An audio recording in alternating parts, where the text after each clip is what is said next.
started, and then we'll begin.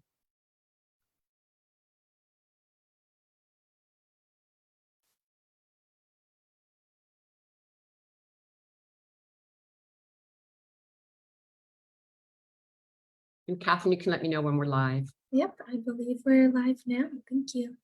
Thank you so much. Well, welcome everyone to the Women's Earth and Climate Action Network Climate Justice Forum, taking place now during Climate Week and the UN General Assembly here in New York, and as we face the climate emergency on the road to COP28.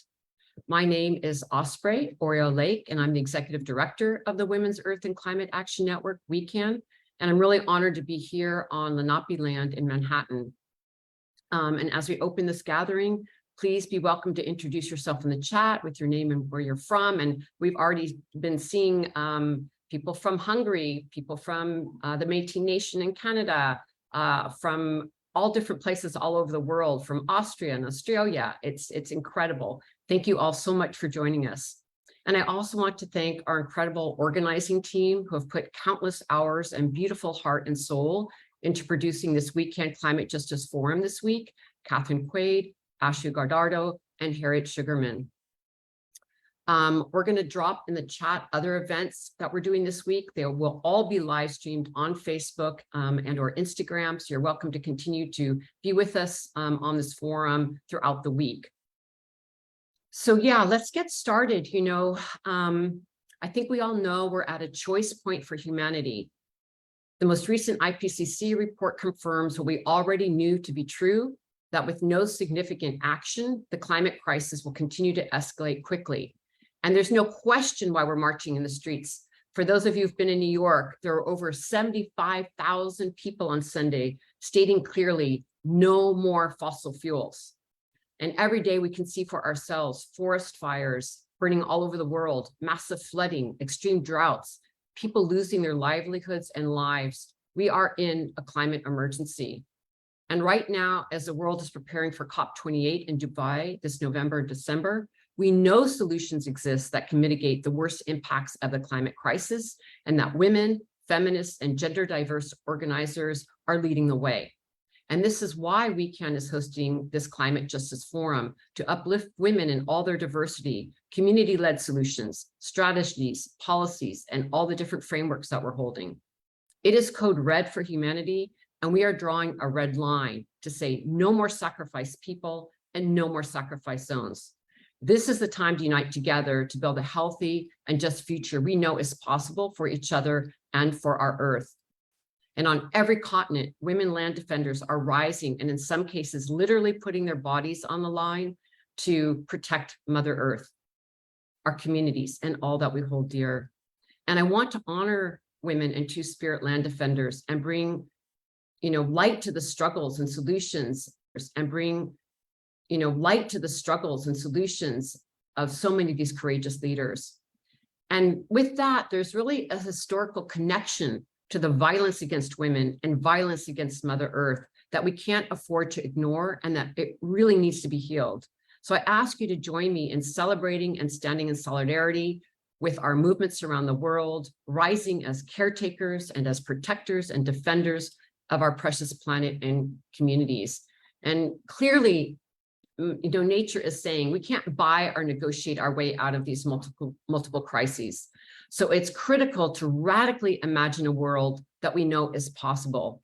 And I say this because as the stability in the current system falters, this is actually time where new ways of thinking, visioning, and being can have a considerable impact. Even ideas and policies that seemed too radical before can take hold now. This is that time. And importantly, the pressure and insight of global people's movements are central to pushing for transformative and bold leadership right now, because we do not yet have the politics in place to tackle our interlocking crises. So we need to draw upon the knowledge and leadership of Indigenous and frontline women, Black and Brown women, feminists who are already deeply engaged in solutions. And this forum is calling for urgent action within a climate justice framework. And this week during the UN General Assembly, which is the last time governments are meeting before COP28, we're delivering a powerful call to action to governments and financial institutions globally. And this call to action is based on demands from our 2021 Women for Climate Justice Assembly, signed by 120 organizations representing millions of people around the world. And we are speaking out in recognition of the sacred interdependence of life on Earth, and with the knowledge that business as usual, extractive economic models predicated on fossil fuel extraction and deforestation have ushered in this era of planetary destruction, and it has to end. We want specifically to end the era of fossil fuels. There needs to be a phase out now. And our call to action is for gender justice, racial justice, upholding Indigenous rights and rights of nature, calling for a just transition, and immediately keeping fossil fuels in the ground. It's an urgent call for our very survival. So with that, I want to again thank you for joining us and saying, we are rising and we're not waiting. We can act now and we must act now. And I want to welcome now an outstanding group of leaders who are presenting on the first panel of our forum. And I thank you all for your important work and leadership and taking time with us today. Our panel is called Transforming Global Economies for People and Planet and a Just Transition. Rooted in neoliberal capitalism, the current economic system is set to continue to rapidly extract resources from the earth and drive climate chaos further. To truly address the climate crisis, we need to address our global economic system. As we continue to see disaster capitalism play out in real time, it's imperative to transform the system and call for a regenerative, rights-based economy that prioritizes communities and nature. And in this context, I'm also excited to announce that today, during Climate Week, WECAN is releasing our new report called Prioritizing Care Work Can Unlock a Just Transition for All. And here it is, and we're really excited to have it come out today. And we can place a link of that into our chat, and it's on our website. And the report goes into detail about new economic frameworks. And we hope you will really enjoy reading it and using it as an educational and advocacy resource. And with that, let me introduce our honored panelists in the order that they will be speaking. First, we're going to be hearing from Rhiana Gunn-Wright, Climate Policy Program Director at the Roosevelt Institute from Turtle Island, USA. Then we'll be hearing from Monique Verdin from the Houma Nation. She is WECAN's Food Sovereignty Program Coordinator in the Gulf South, also from Turtle Island in the USA. We did have Ruth Nyambura, who's an African ecofeminist from the Ecofeminist Collective from Kenya. Unfortunately, she's not able to join us today, but we will find another way to include her this week. But she sends her best regards, and we hope that you will follow her work. She's really an amazing thinker and strategist. Then we'll be hearing from Nati Greene, who is the global coordinator and co-founder of the Global Alliance for Rights of Nature, and also a Buen Vivir researcher, and she is from Ecuador. Then we'll be hearing from Margaret Kwateng. She is a campaign lead from the national organizer from Global Grassroots Justice Alliance here from Turtle Island, USA. And then finally, we'll be hearing from Sandrine Dixson. She is the co-president of the Club of Rome, and she is from Belgium. And with that esteemed lineup, I'm going to hand the floor over to you, Rhiana Gunn-Wright. Thank you so much for joining us, Rhiana. Sorry. Hi, it's wonderful to be here. Thank you so much for having me. So I'm going to talk about sort of the importance of care within the energy transition, or an energy transition from fossil fuels to renewable energy. Apologies, this is largely domestic focus. It's based on a report that I worked on a couple years ago that was mostly focused on the US green transition, but I do think a lot of the points carry over, so hopefully they're helpful overall. So one thing that we do know is that care work is critical to a just green transition. And I'm going to talk about 3 reasons for this. One is that the green transition is an economy-wide transition, no matter what context that you're in, and care is a crucial part of our economy unpaid and paid care is a crucial part of our economy.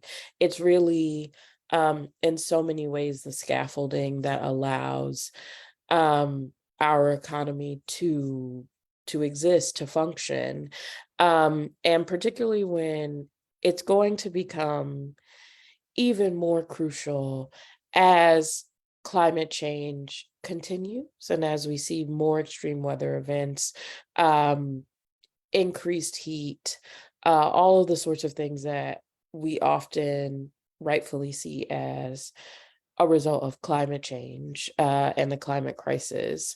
And so part of what you will see, or what we will likely see with that, is both people needing to relocate physically, and also people needing to transition jobs, particularly as we're trying to wind down the fossil fuel industry.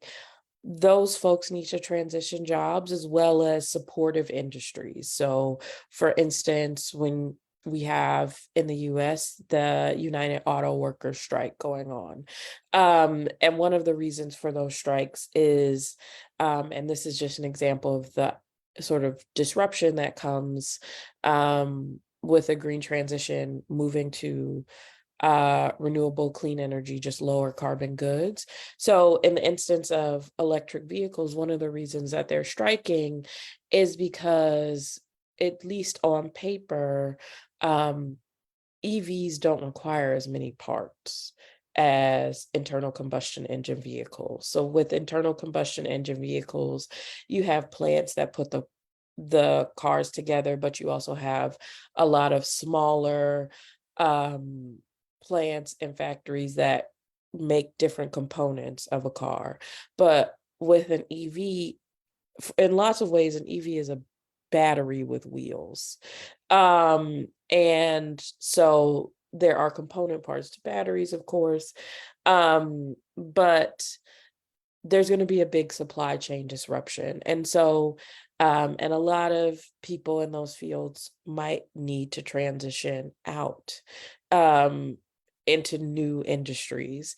And care work is really crucial in helping those sorts of transitions happen. You cannot move someplace, and you cannot move jobs if you don't have a plan, if you don't have the ability to meet care responsibilities, particularly women, because we're still in a context where women do the majority of care work, paid and unpaid, and that expectation, societal expectation, is still strong and in existence. And so care jobs, particularly for women, to weather this transition, care really needs to be in place, and affordable, in the context of paid care, in the context of paid and unpaid care, stable care too, needs to be in place to allow those transitions to happen, especially people physically relocating. It's very difficult to relocate if you don't know who's going to provide that care, where it's going to come from, or if you're embedded in a community where you all are sharing care responsibilities, having a respect, both, particularly having a paid care system that's affordable, accessible, is really important to allowing those sort of relocations, helping them happen, as well as more recognition for unpaid care, the importance of that, possibly remuneration, making it possible, more possible for communities to sort of move together so that those care networks stay in place. The other thing that is crucial to think about in terms of care is that care jobs are, in fact, green jobs. So Amanda Novello defines green jobs as: a green job should refer to any position that is part of the sustainability workforce, a job that contributes to preserving or enhancing the well-being, culture, and governance of both current and future generations, as well as regenerating the natural resources and ecosystems upon which we rely. So by that definition, care jobs are in fact green jobs. Care jobs are low carbon jobs, particularly compared to some of the jobs that will be transitioning. But the fact is that care work, particularly, I think in lots of places in the US in particular, because of our history of structural racism, patriarchy, and the intersection between those things, care work remains deeply like some of the lowest paid positions available. Wage increases are scant, particularly for home healthcare workers. They only recently got access to overtime and sort of federal job protections. And so in many ways, care work continues to be some of the most disrespected, lowest paid, lowest quality jobs available. But at the same time, the need for care, both with extreme weather, with the sort of transitions that we're seeing, is going to explode. And so care jobs can actually be, if they are higher paid, made more higher quality jobs, have far more protections, far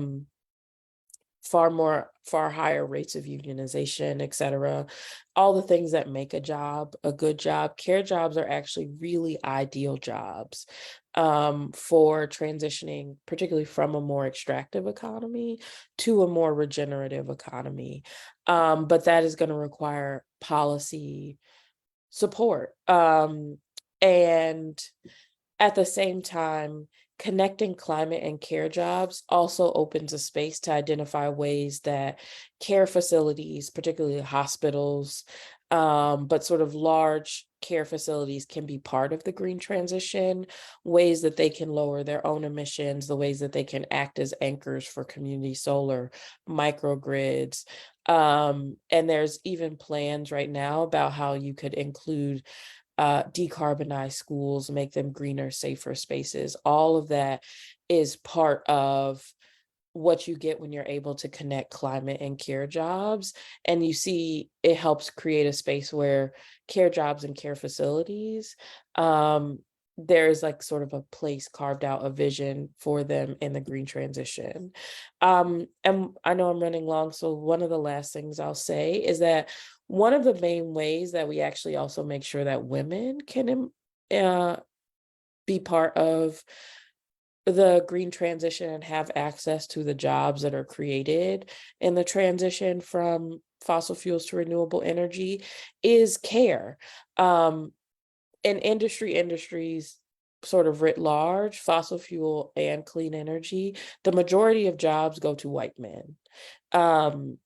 And without policy interventions, particularly around care, we are likely going to see that pattern continue.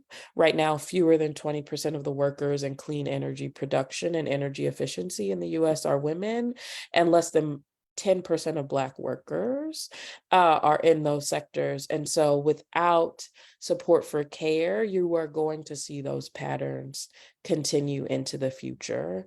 And you're going to see women once again shut out of what are and can be really high quality, well-paying jobs.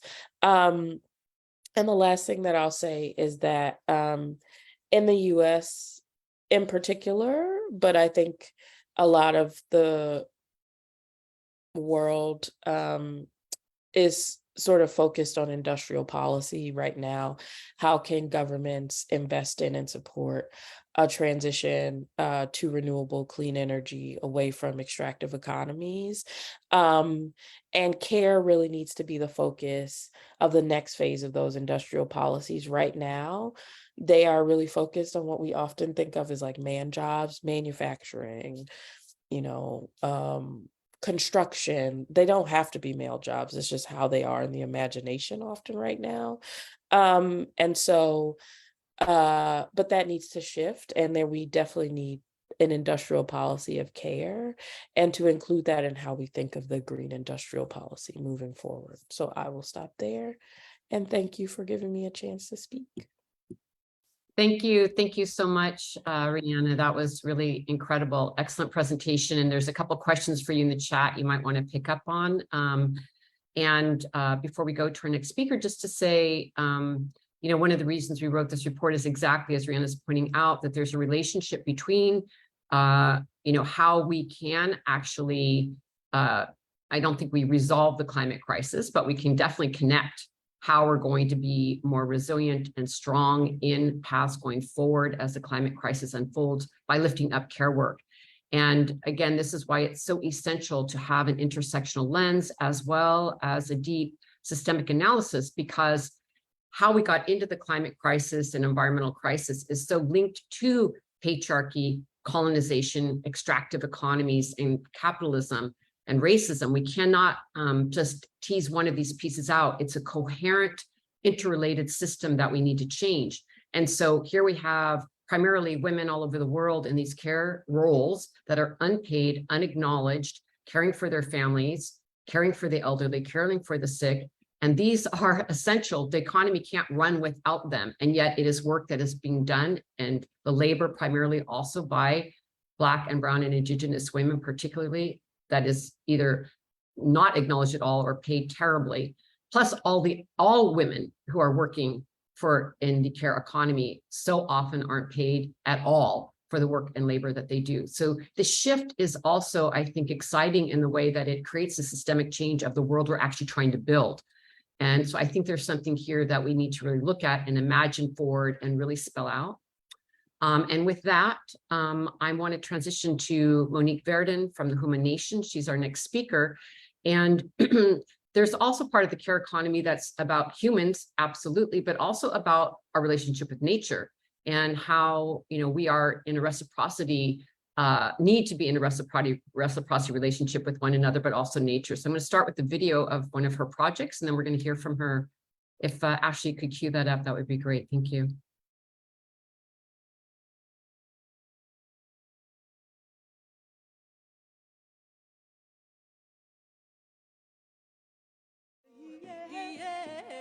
At the end of the Mississippi River, there is a place, the Shada, called Bolbuncha, place of many tongues, a place of many languages, known better as the global port city colonizers rebranded as New Orleans, where a crossroads of waterways provides access to sites of sacred trade, stewarded by the ancestors of these lands and waters. Generations have been weathering discrimination, land grabs, hurricanes, oil spill disasters, and the catastrophic side effects of man's manipulations, flooding our ways of life. Our intertribal alliance, Oklahina Ikish Holo, People of the Sacred Medicine Trail, is working to reestablish old trade routes and networks, adapting and co-designing paths for tradeways for the future, ways to exchange medicine, food, and skills to support biodiversity and sovereignty. This is a really exciting project that is rising up like a shining light out of one of the most polluted areas in all of Turtle Island, of all of the United States, an area that has been called Cancer Alley because of how much fossil fuel pollution is in this part of the United States, and instead show a place of regeneration and healing led by Indigenous farmers who are building community, sharing stories of the land that are lifting up a very different vision of how we can move forward in this time of great transformation, where we have a need to be able to live with each other in the land in a very different way. We believe that it is crucial for us to protect and reclaim our relationships with our sacred homelands and waters in order to restore the natural balance, so the intelligence of the system can be respected for our communities to survive in deep collaboration with the nature, like our grandmothers before us. preparing for the unknown by putting our hands in the ground and our hearts into the work needed to strengthen decentralized systems of support, from mutual aid to intentional investment in building circular economies. I think as we look at the multiple crises of the climate crisis and environmental degradation and colonization and environmental racism, that one of the most important things that we could be doing is to really support food sovereignty programs and food security, a way to really ensure cultural survival and cultural practices as we see storytelling taking place, and the story of the seeds and the story of the communities and all these different peoples that came together on these trade routes. When we talk about what we're going to do about the climate crisis, what are we going to do about colonization, what are we going to do about respecting Indigenous peoples and Indigenous peoples' rights, this is a response. Our gardeners are on a journey together, collectively learning and sharing skills, hosting workshops on a spectrum of topics, from composting to multimedia storytelling to medicine making, seed harvesting, and more. The Oklahina Ikisholo network of gardens connect us to each other, to traditional territories, to the places we call home, to the earth, and to the planetary work that is so urgently needed. But we know the plants carry the lessons to help us face the intersectional toxic challenges of injustices tied to colonial practices, perpetuated by multinational petrochemical corporations fueling the climate crisis. We are Houma, Shata, Osage, Lakota, Muskogee, Eastern Siouan, Sichungu Lakota, and Creole, femme and non-binary gardeners, seeding and growing and building across the Gulf South to defend and protect and to restore our lands and waters in the Mississippi River Delta and within the ancestral territories of the Shata and Muskogee. And it's one of the ways that we begin to really honor the call from Indigenous peoples for land back, for rematriation of the land. And the dream of this project is a seventh generation project that will go on for many, many generations.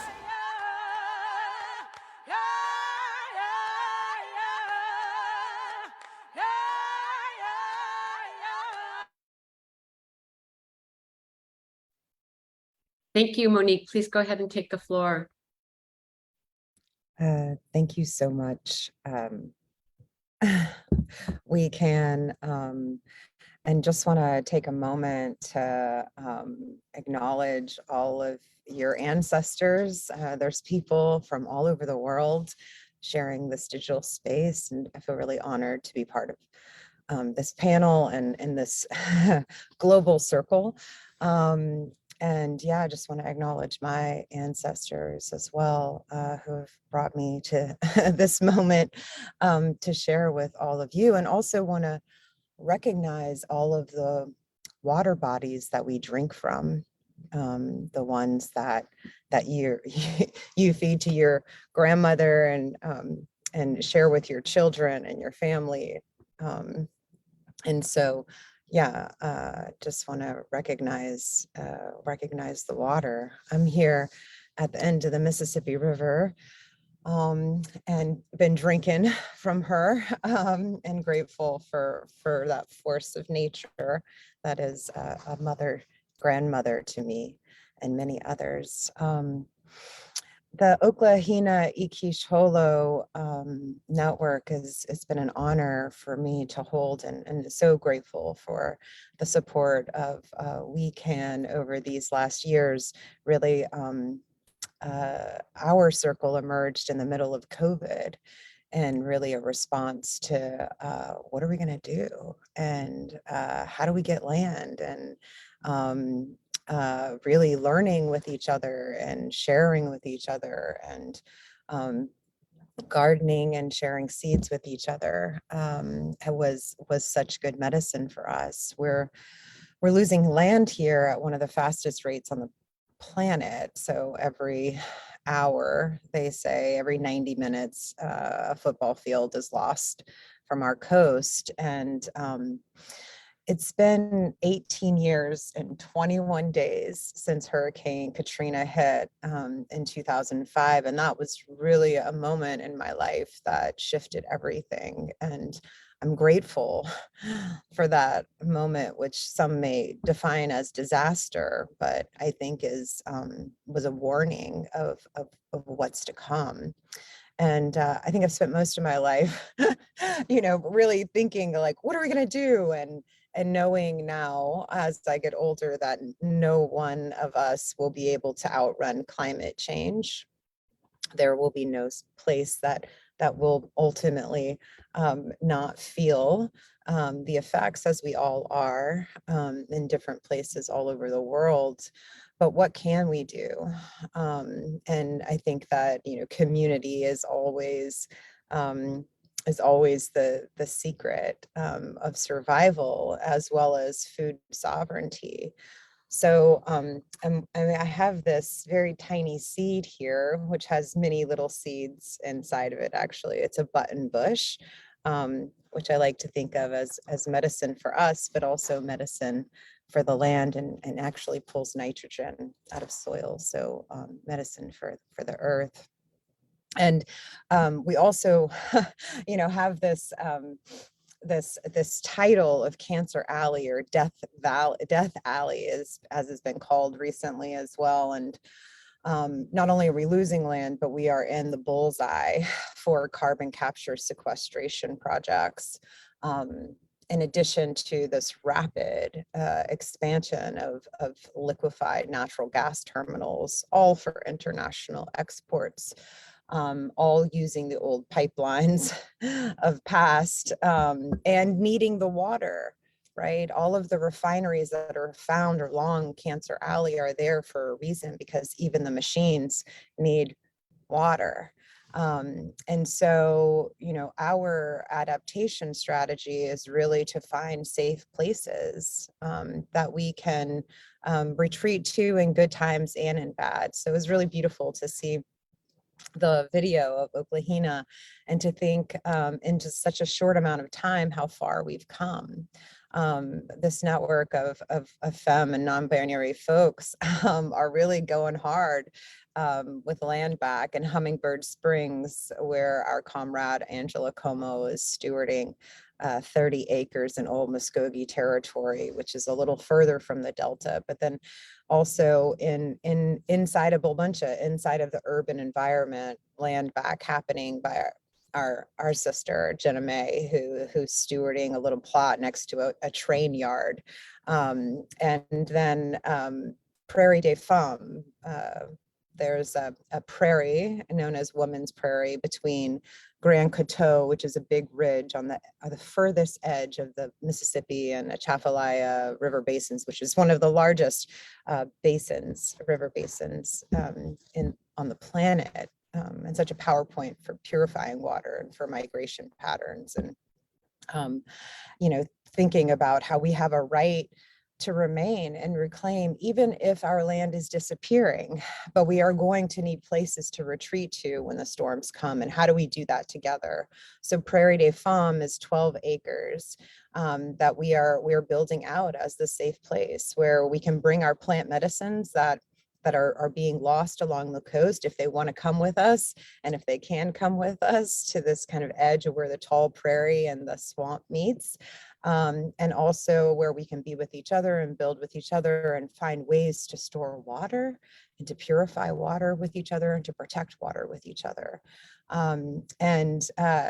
Osprey mentioned earlier about our imaginations and the possibilities that come with leaning into creative, regenerative adaptation practices, and how when we do that with community, impossible things become possible.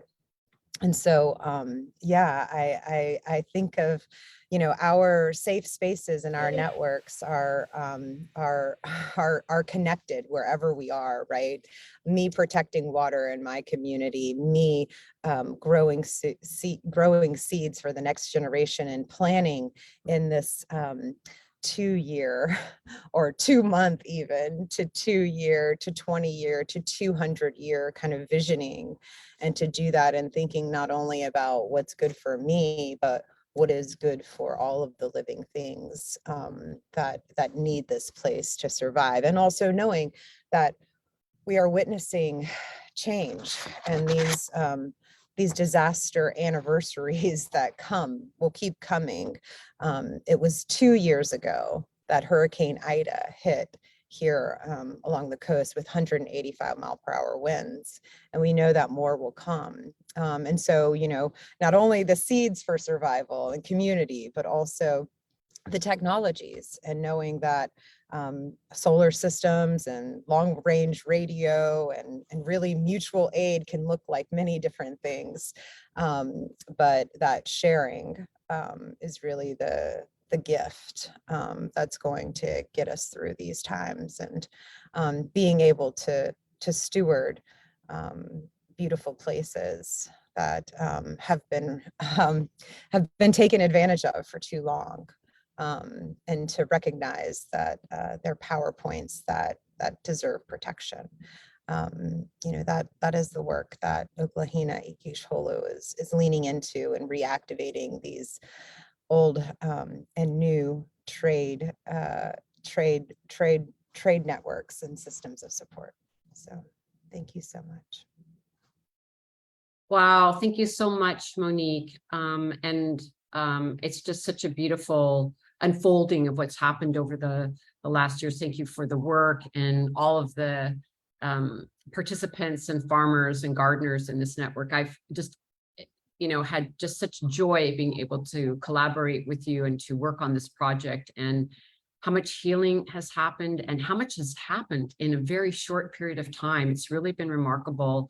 And as you say, really, the mutual aid and the giving and the sharing has just been beautiful. And I just want to thank you so much for your leadership and the beauty of what's happening there, and leaning into what's possible. Like, we need to get to the ground and build how we're going to live in these changing times. And it is a economy of sorts, it's a reciprocity economy.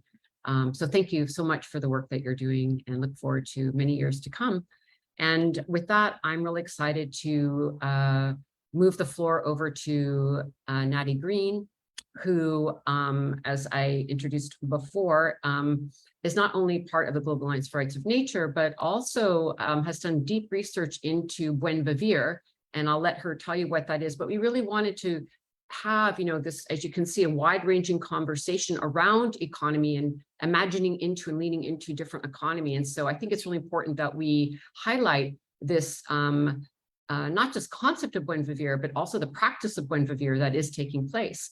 So Nati, please take us away. Thank you.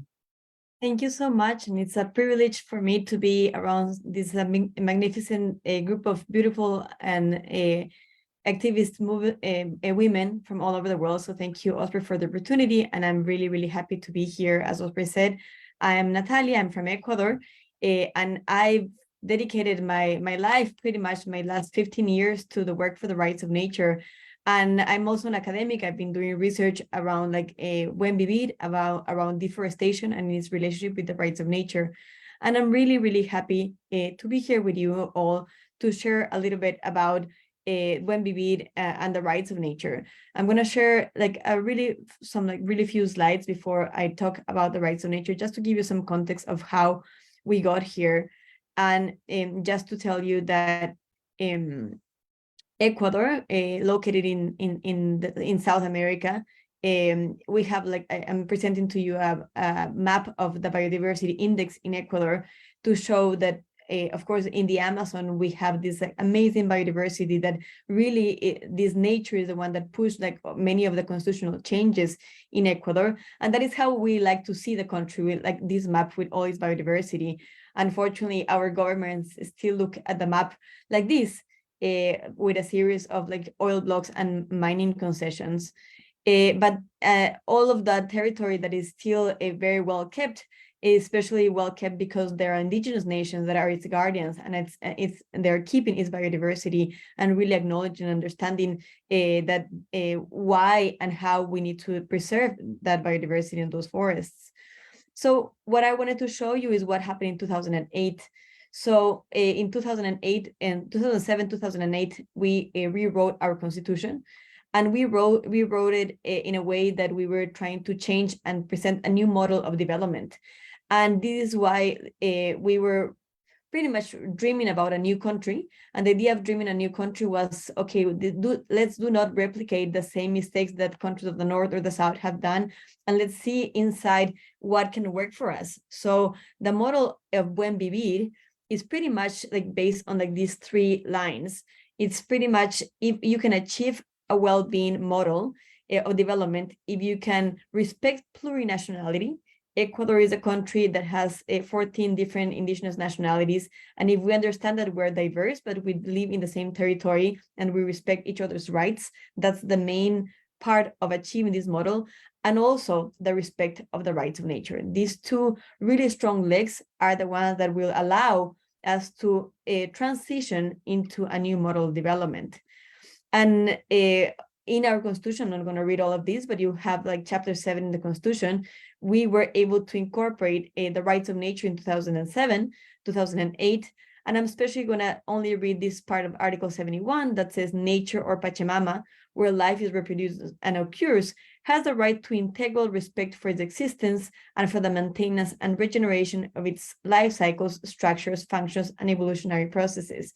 This is like the base of the work that we're doing now with like strategic litigation in Ecuador that has led to like some major victories that I'm glad to share.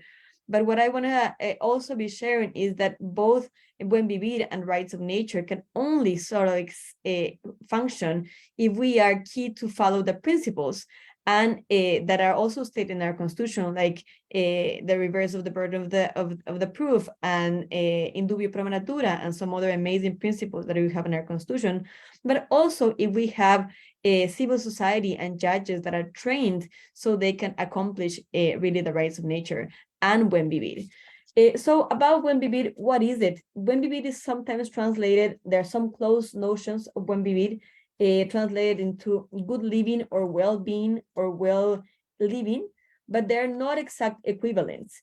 It's really a notion of having a full life that has been, of course, coming out of the indigenous knowledge of the relationship with nature. And we decided to incorporate this into our constitution as a new form of coexistence in diversity with harmony and harmony not only with humans, but with nature to be able to achieve this Buen Vivir. We will not be able to achieve a Buen Vivir if we do not understand that we are in relationship and we need to change and have a harmonious relationship with nature. And the idea was to incorporate the concept of summa causa or Buen Vivir into this approach to development, this new approach of how we build a new development. And this new development needs to have and needs to state very close limits to capitalism. So we need to consume less and we need to develop in favor of a collective. So this is really important that Buen Vivir focuses on the idea of a collective more than on the individual. As you know, capitalism is a really big promoter of individual rights, the right to own, to sell, to keep, to have.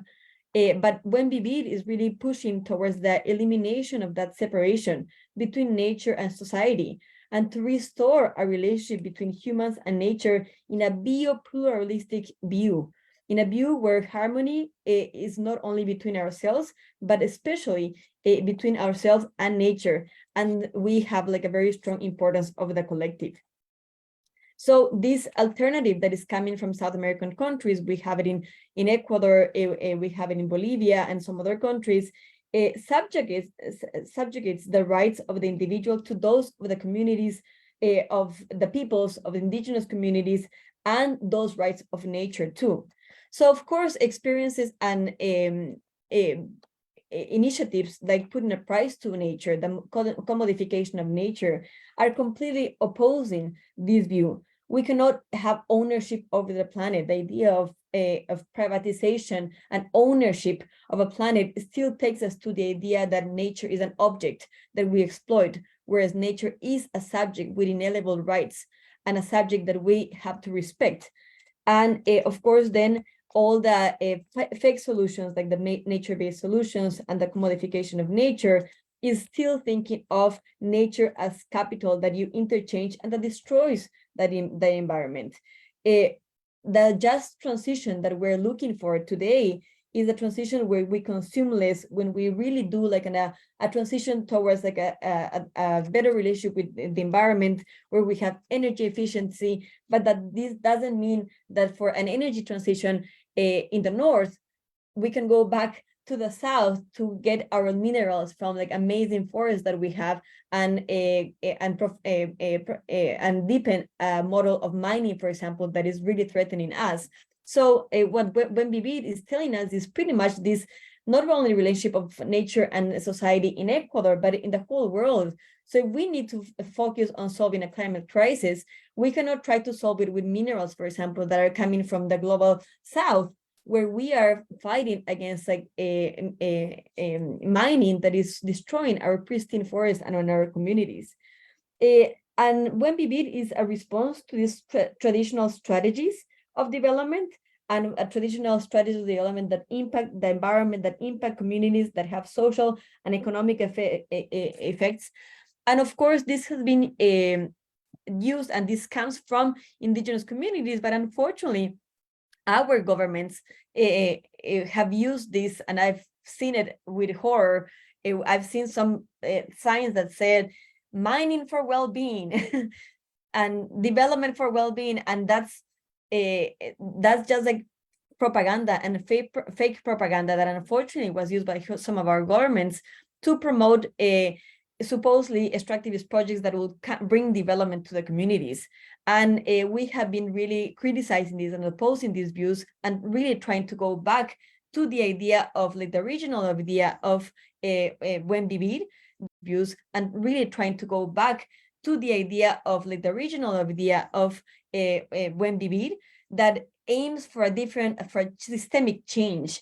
And that's where we are aiming to do with the rights of nature as well. That is how we give rights to nature in Ecuador. And I'm really going to be fast because I know I'm running out of time. But in Ecuador, we've had some amazing victories. A month ago, we the whole country voted in favor of leaving fossil fuels in the ground. And through a civil society initiative, 59% of the country decided to keep the oil of the ITT underground, and 69% of the population voted in favor of prohibiting mining in the city of Quito.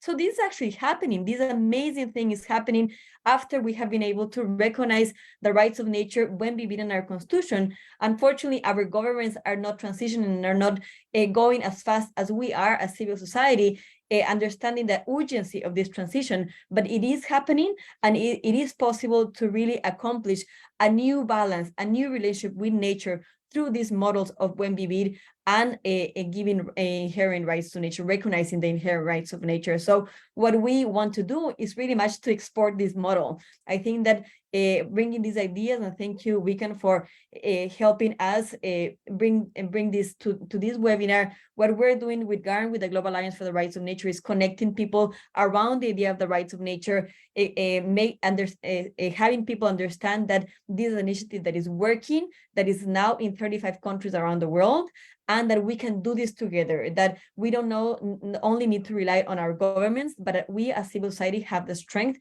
to make this happen, and hopefully export and replicate and scale up all these amazing initiatives that I'm bringing to you all today. So thank you so much for the opportunity, Osprey, and everybody, and it's a pleasure to be surrounded by all of these amazing women. Thank you so much, Nati. It's really exciting. And just for folks to know, we're here also with Natalia, as WECAN is part of the Global Alliance for Rights of Nature. And one of the things that we've been doing in some of our presentations this week and are advocating for is we really want actually the United Nations to adopt the Universal Declaration on the Rights of Nature, Rights of Mother Earth, and how this ties into this very radical, but yet very, very needed transition of a systemic change around how we treat nature, as Nati is saying, but also this concept of Buen Vivir or Sumak Kausai, because as we know, all of us know, we can't just get off a fossil fuel economy and then start extracting madly and going for all of the different minerals that we'll need for the revolution into electrification.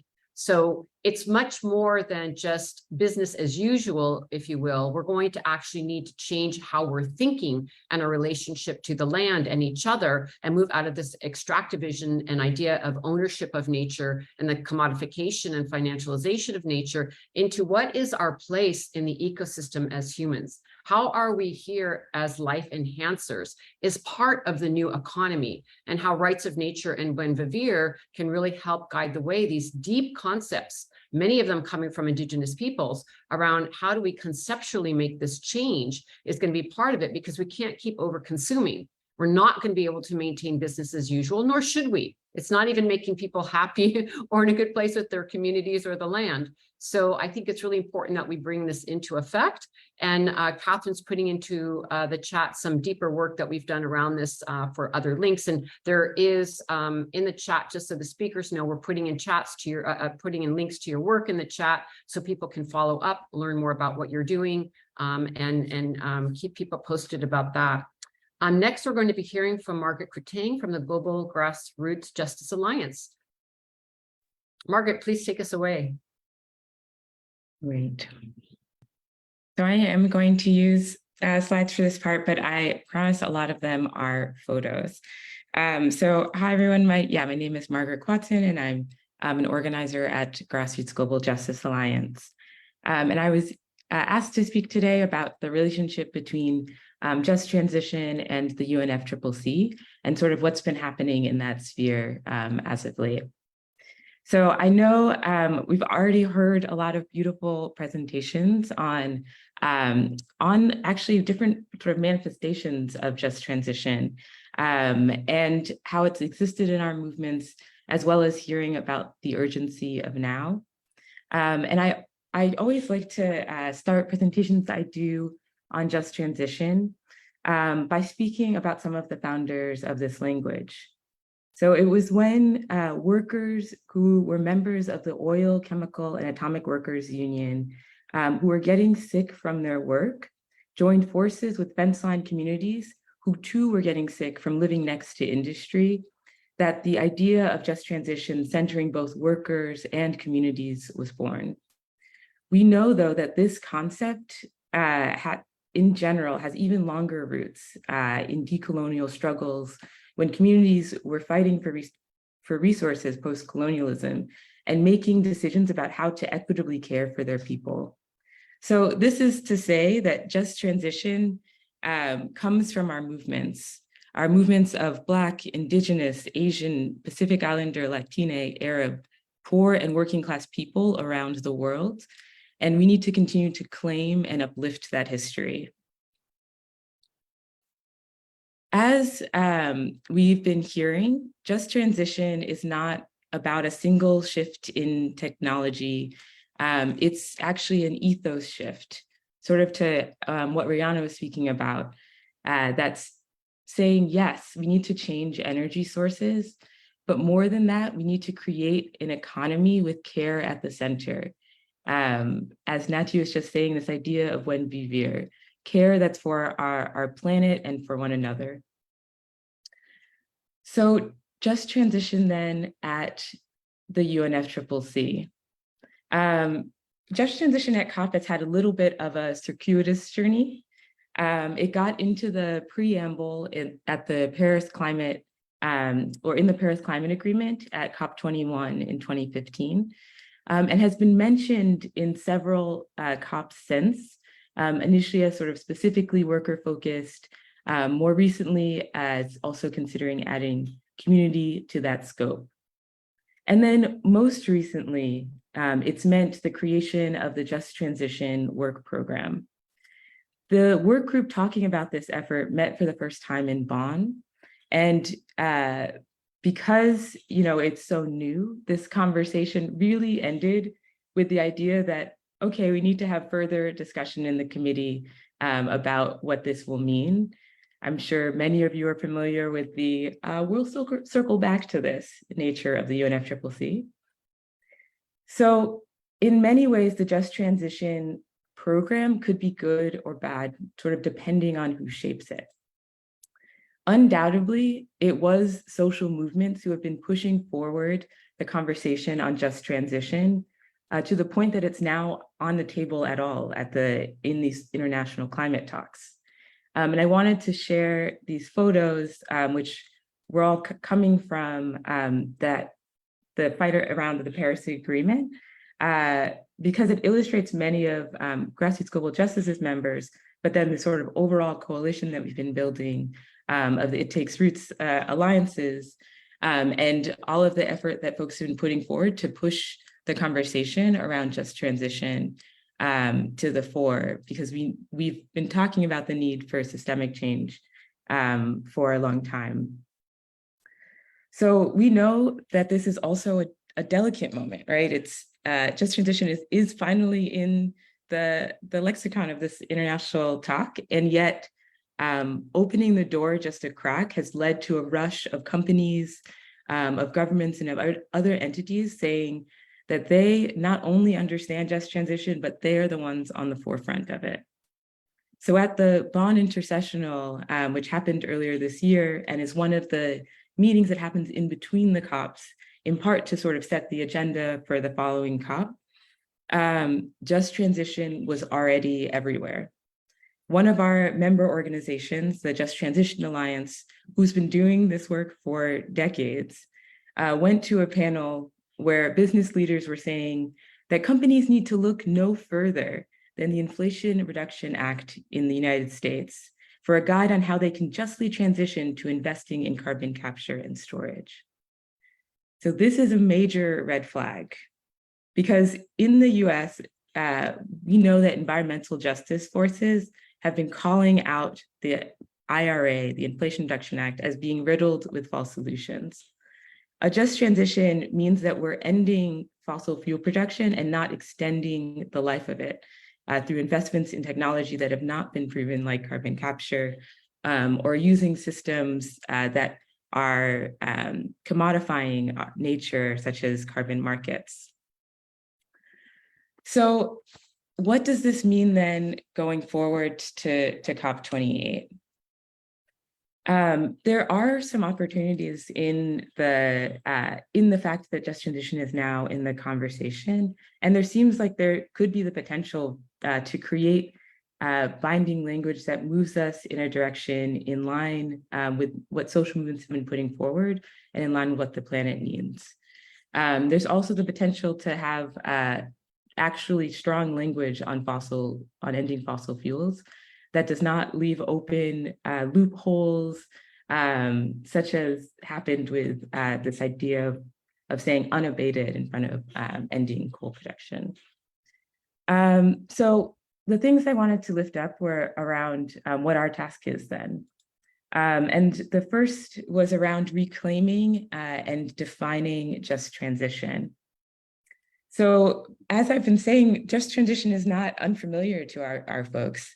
And yet it's in the fore, and so it's getting defined in any way that folks are wanting that to be defined. And so it's up to us and our forces to continue to put forward a frame on just transition that is centering human rights and the rights of nature, that's centering Indigenous rights, the rights of environmental justice communities impacted by the fossil fuel industry, and workers' rights, that will stand, firmly against false solutions. In addition to naming the need to phase out fossil fuels, that has a justice orientation. So I think back to Rhiana's point, that's centering women and girls and gender expansive communities as central, Black and Indigenous communities as central, especially those in the global South, and the need to rectify harm while also keeping a lens toward how we build an equitable future. And finally, that's centering union workers, of course, but also all of the unpaid labor that happens in our homes, that happens in agriculture. So many so much of our food production happens because of small women farmers around the world. And that we can build indicators for how well we are moving in that direction. And then also that's talking about the strategies of just transition. So, number one, ending fossil fuel extraction, climate reparations to rectify that past harm, the need for international cooperation, the remediation and cleanup of our lands, especially for those who've been living next to dirty energy. And then finally, to be following this conversation in multiple spaces. Like I've been saying, this is going to be happening all over COP28. You'll hear just transition in in our work groups, in the panels that happen, and then also in the sort of business pavilions. And it will be our forces who are able to define it in the way that will actually move us forward in a direction in line with the needs of our people and in line with the planet. So I'm going to end it there and pass it back to Osprey.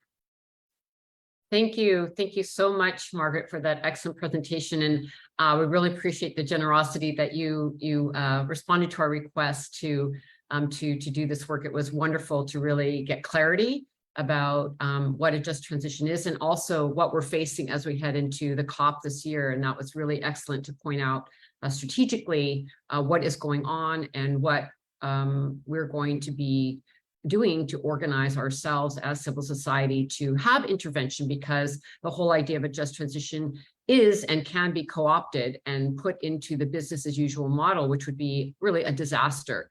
The just transition comes out of our movements, and it needs to continue to be in our movements and directed from the ground up, not the other way down, not top down. So thank you so much for pointing that out. And we are going to continue to put links in the chat more about the just transition. And I think it's something we all need to be very aware of, is how false solutions continue to be something that is infiltrating our spaces, and that we're going to need to really resist that and do a lot of communicating and make sure that we show up and stand up and really understand the concepts of what we want in our communities, not how business and governments are going to define for us what this new economy is and how it's going to work for our communities.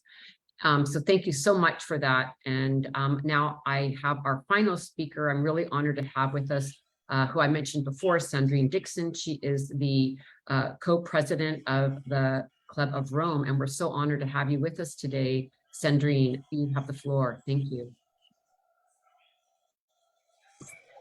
Thank you so much, Osprey, and it's a real honor to follow all the great words that have already been indicated by Nati and Monique and Margaret. So thank you, ladies, for setting the tone for what I hope will be also a building presentation. I'm going to share now the screen. So if I can see if this works. There we go. Share. Can you see my screen, ladies? Yeah? Okay. Let me just make sure that I put it on the right. Hold on a sec. Yeah, it's not showing the right. Yeah, there we go. There we go. Okay. There we go. Can everyone see my screen? Fabulous. Okay. So I want to lead you through exactly all the points that have been made, and really the reflections that I've had in terms of what you've just been saying and how we've tried to encapsulate that, especially as the Club of Rome co-president, coming from our seminal report 50 years ago, The Limits to Growth, and thinking through what are we going to say now, when actually, even though we were called the Doomsday Club, we got it right. We're in the midst of the 2020 crisis points that actually were shown through the scenarios of those incredible MIT researchers and scientists. And what we did was we wanted to not necessarily celebrate our 50th anniversary, but commemorate and really dig deep into what then is the narrative of the future. What's fit for purpose now? How do we shift from the 50 years of the limits to growth, the warnings that we saw in terms of continued population growth and the stress points that we would have on this finite planet? And how do we shift into what we actually do? Because clearly, although some people listened and we inspired some leaders, we sure didn't inspire enough, because we're in the mess that we're in today. So what we wanted to do was bring together scientists, economists, not only from the Club of Rome, but from other very esteemed institutes, work together to do our system dynamic modeling and then shift from the system dynamic modeling into a stress testing exercise where we would bring in economists from, again, across the globe, because most of the new economists that are thinking actually around beyond growth and really giving new indicators and thinking through often are from the West, even though we have such unbelievable knowledge in the global South. And what we wanted to do was really reflect on the interconnected global instabilities, to look at the dimension of the social system. And where are we today? Looking at the inequalities, the demographic shifts, the sense making that's totally disrupted by media, and the growing economic insecurity, not just in the global South, but also in the North, because of the great mistakes that we've made in being so dependent on an extractive economy. Look at the economic system linked to the social system around mass unemployment, around the way in which we address endemic economic insecurity, short-termism and profiteering and trade wars, and the way in which we look at trade imbalances. Oh, how come this is not working? Next. Then look at the global commons and how that actually fits. The pandemic, the climate tipping points, the species extinction, the biodiversity loss, our full dependency on nature, and the fact that we actually can't put a price on nature, as has been said now countless times, going beyond just a just transition, but thinking through transformation. What does that actually look like? And then our political system. Polarization and distrust. We have the largest economies, the United States and Europe, that are moving into an election year. How do we actually ensure that we decrease nationalism and populism and not increase it? And then the pullback in international cooperation, obviously migratory patterns and impacts, and the short-term political cycles. Also ingrained in our reflection was very clear: the global income deficits and associated lifestyle consumption emissions. This is a big issue. The fact that we've got the richest 10% that actually are responsible for almost half of our total lifestyle emissions. And we've got the largest material footprint in high-income countries. And this is a real problem. And that's why we decided, through our transformational economics perspective, that we needed to think through all the different types of proposals out there, from well-being economics, mission economy, circular and regenerative, post-growth, donut economics, beyond GDP, the work of Mariana Mazzucato, the work of so many others. How can we shift from an extractive GDP-based economy? What does that look like? Taking into account social and environmental risks in financial and economic decision-making, expanding our perspective of public goods and socializing the rewards of environmental and social commons, correcting the inequality and the inequity between the high and low income countries created by the international finance and trade systems, but also thinking about the growing inequality within our countries. And then, of course, absolutely necessitating the agency of women and workers to drive the direction of the economy, coming back to what truly matters in our economy. So we basically had two possibilities. We directed ourselves into thinking through these two scenarios: the too little, too late scenario and the giant leap scenario, taking into consideration that kind of safe operating space within the planetary boundaries, thinking through what type of economic systems we can put in place, and how do we actually really seize the choice of the giant leap.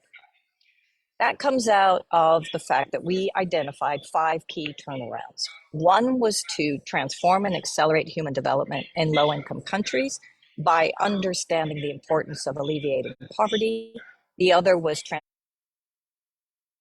ensuring the wealthiest 10% have no more than 40% of national income for them in certain countries, and also the balance between North and South.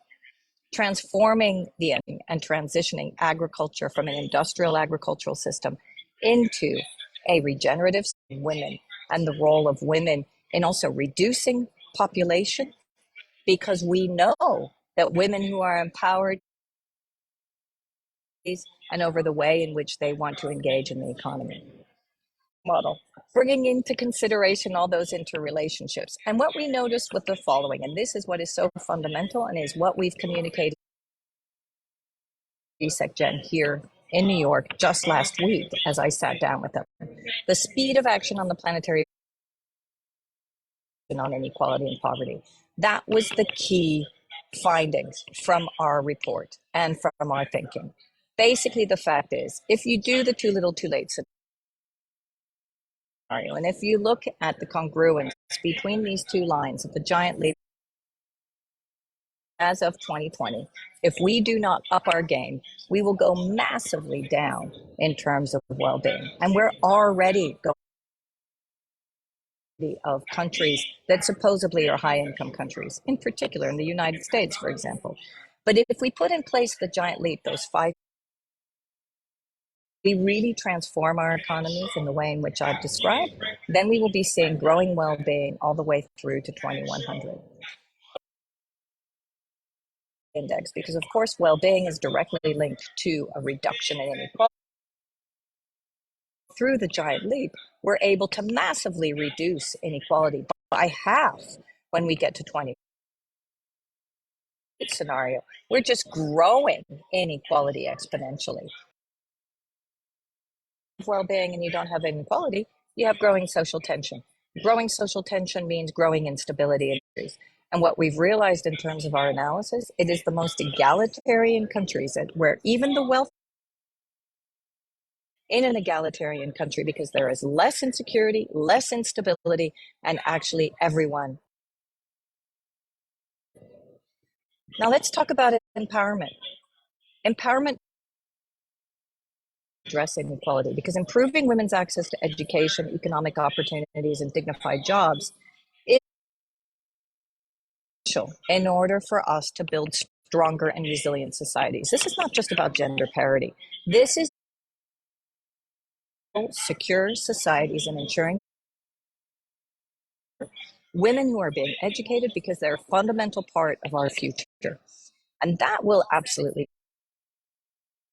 victory. It means that we have to transform gender power imbalances by looking at education for all, female leadership in jobs. And it means that if we do that, then those stress points of growing reduce fundamentally, especially again in our giant leap scenario. Sorry, that was too fast. And say the following, because I think this is really important. Coming from it, we cannot forget actually Donella Meadows played in The Limits to Growth. Donella Meadows, who was the lead, published The Limits to Growth in Germany in 1972. She could not be on the cover because books didn't sell when they were written by women. This incredible woman has not only written a series of other books, but she thinks about today's life about this. This quote was actually out already in the people don't need enormous cars. They need respect. They don't need attractive, and they need excitement, variety, and beauty.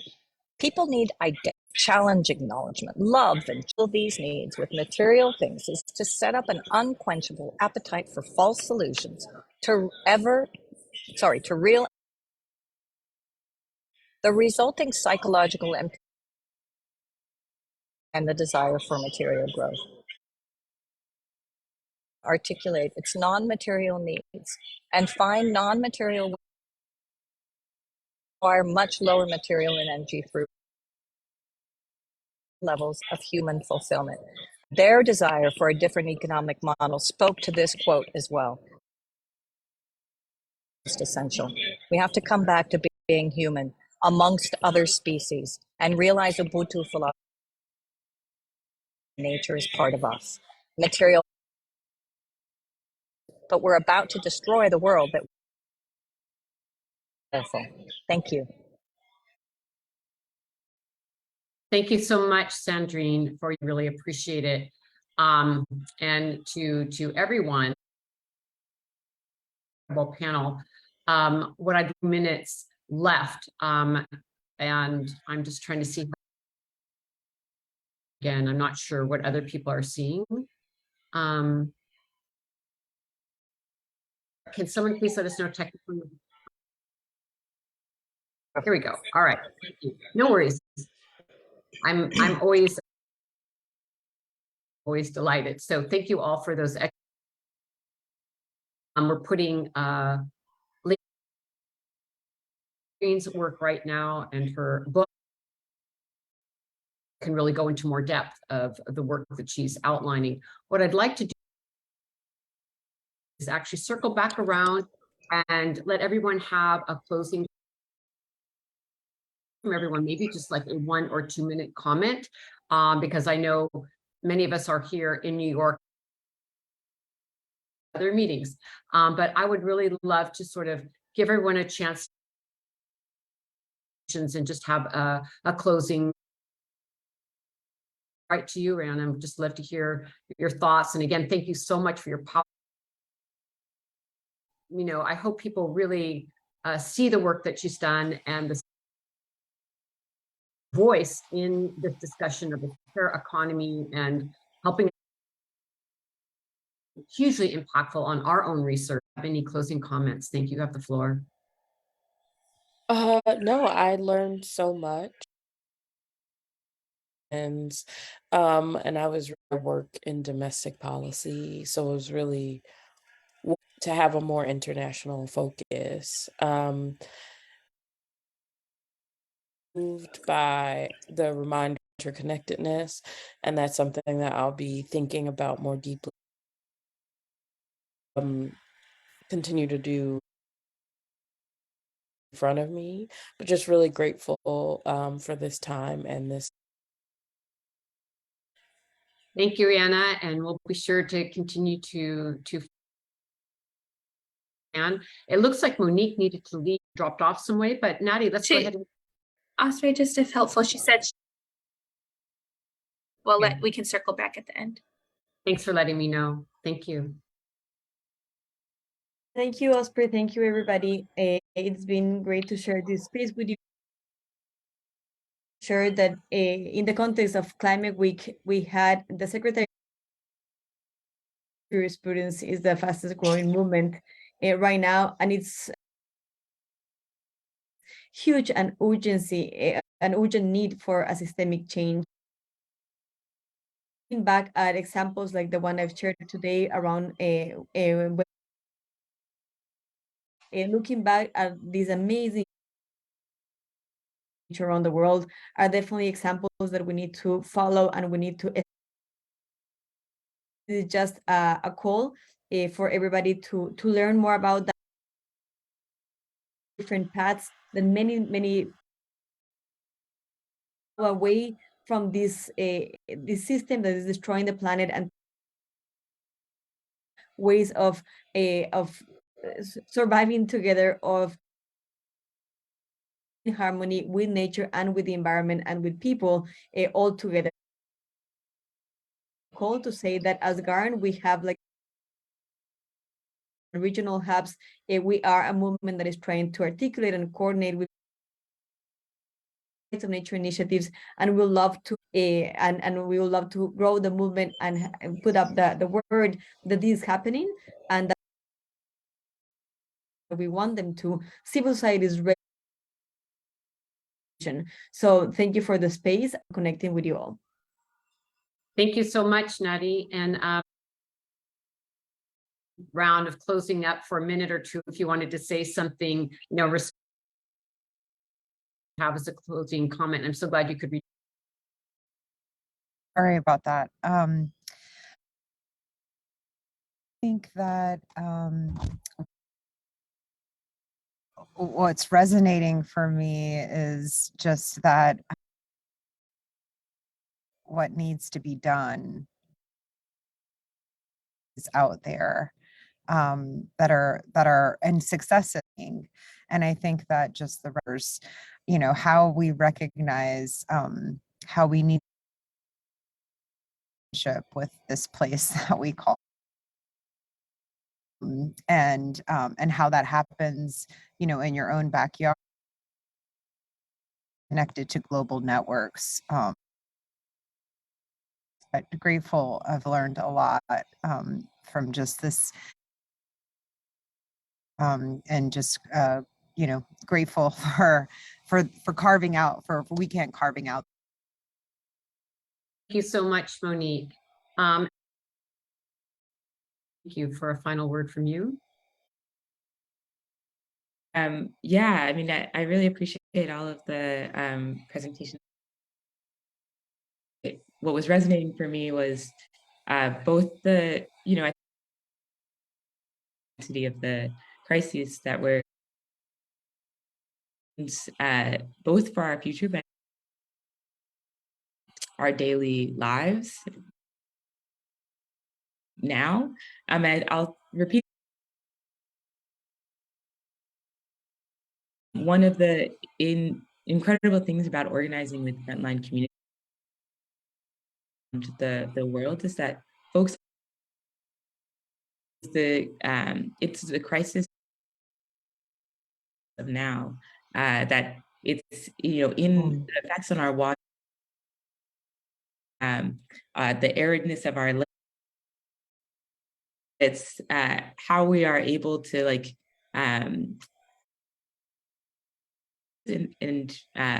that's around right now, and so that's what's sticking with me around the concept of Buen Vivir, putting forward as the feminist,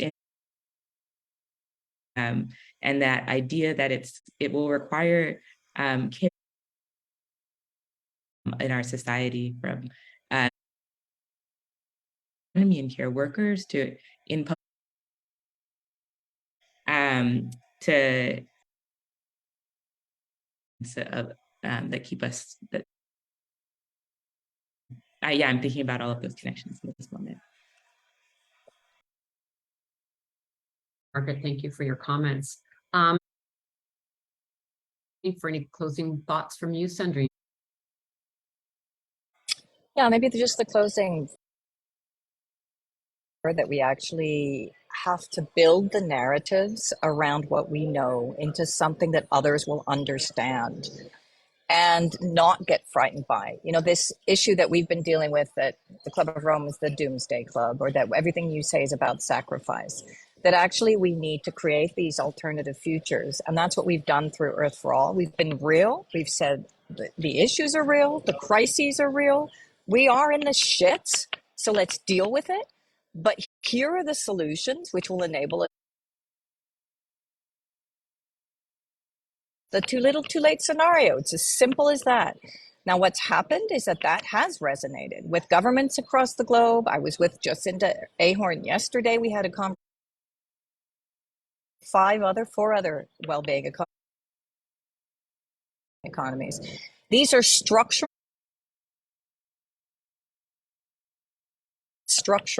And so I agree.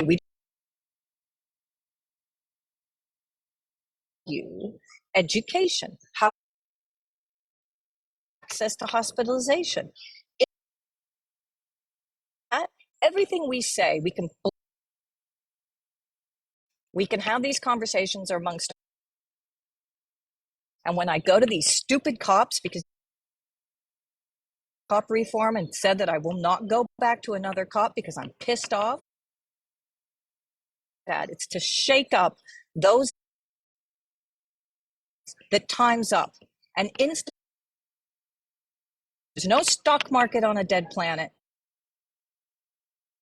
There's no profit on a dead planet. Live on a dead planet. So you to shake things up and to kick some. No, I love it. We're all, you know, what we're doing here. What I love about this conversation, cutting edge, and the fact is we are in a crisis and we need to act like we. The reality is that governments are moving too slowly. Of work with financial institutions, or moving their money away. We should be screaming. We should be marching on the street. About this conversation, and I think this also here, Sandrine, is that your operation with governments, and we're also hearing from all of these other movements as well. And because what we don't want, obviously, to the COP, here we are in New York, and just to intervene, and that means we need and break open new space. And part of that, and absolutely sharing works for all, and really usual, and the co-option of governments who keep putting more announcements that sound sort of right, but Sandrine's lead bullshit. So the fact is, we need to be here clear about what the just transition and the fact that people showing us the solutions. And that's what I of the presenters, because all of you are sharing that this work is so that the people can do their work. The people are doing the work, and women and gender diverse leaders, all of the people who are growing the food, that work's already happening. And what